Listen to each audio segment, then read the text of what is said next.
بسم الله الرحمن الرحيم. ساداتي وسيداتي، تحياتي. هو ليه الحاجات الحلوة اللي بنحب نعملها بتبقى دايما حرام؟ ليه الأغاني حرام؟ ليه حرام إنك تاخد رشوة؟ ليه حرام إنك تلبسي براحتك وتحطي ميك اب وبرفيان وتبقي جميلة وتلفتي انتباه الناس؟ ليه النظر للبنات حرام؟ الحشيش حرام ليه؟ الصحوبية بين الولاد والبنات حرام ليه؟ الحاجات دي وغيرها حاجات حلوة وجميلة وكل الناس بتحب تعملها. ليه بقى الحاجات الحلوة دي حرام؟ وليه أصلا الحاجات الحرام بتبقى حلوة؟ طب لما هي حرام ليه ربنا بيزرع فينا حبها؟ بنحبها ليه؟ الأسئلة دي بتيجي في بال كتير من الناس وبيفتكر إن ربنا خلقنا في الدنيا عشان يعذبنا، مدينا حاجات وزارع فينا حبها بس محرمها علينا. ليه بقى؟ السؤال ده بيجي في بالك كتير؟ السؤال ده مضايقك ومش لاقيه له اجابه؟ قشطه، صلوا على النبي. ربنا مش مدينا حاجات حلوه ومحرمها علينا عشان يعذبنا ولا حاجه. الموضوع وما فيه ان ده امتحان، اختبار بيبين مين فينا مطيع لله ومستسلم لكل اوامره ولو عكس شهواته، ومين فينا مستسلم لشهواته ولو عكس اوامر الله. قال صلى الله عليه وسلم: ان الدنيا حلوه خضره وان الله مستخلفكم فيها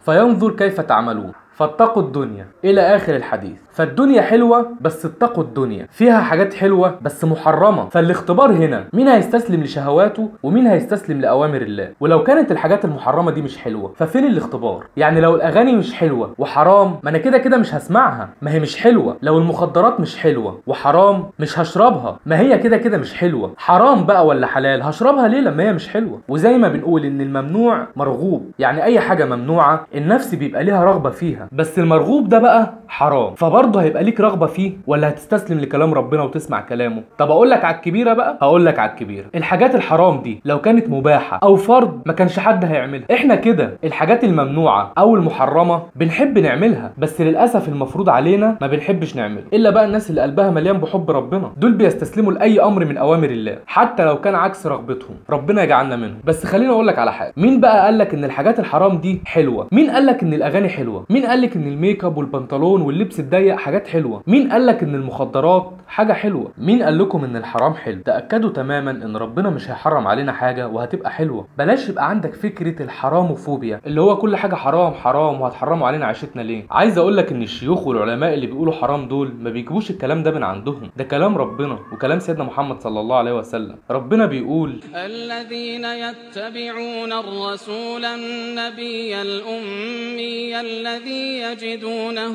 مكتوبا عندهم في التوراة والإنجيل يأمرهم بالمعروف وينهاهم عن المنكر ويحل لهم الطيبات ويحرم عليهم الخبائث ويضع عنهم إصرهم والأغلال التي كانت عليهم فالذين آمنوا به وعزروه ونصروه واتبعوا النور الذي أنزل معه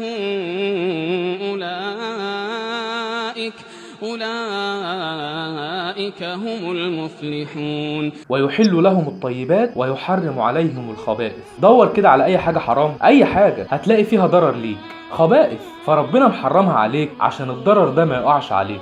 زي انك تمنع ابنك انه يلعب في الكهرباء لانك عارف ضرر الكهرباء بس هو ما يعرفش، هو عاوز يلعب وخلاص، فانت بتمنعه عشان خايف عليه. الحرام مش حلو ولا حاجه، هو بس ممنوع فمرغوب. اللهم ارزقنا الهدى والتقى والعفاف والغنى. تحياتي هشام مصطفى، والسلام عليكم ورحمه الله.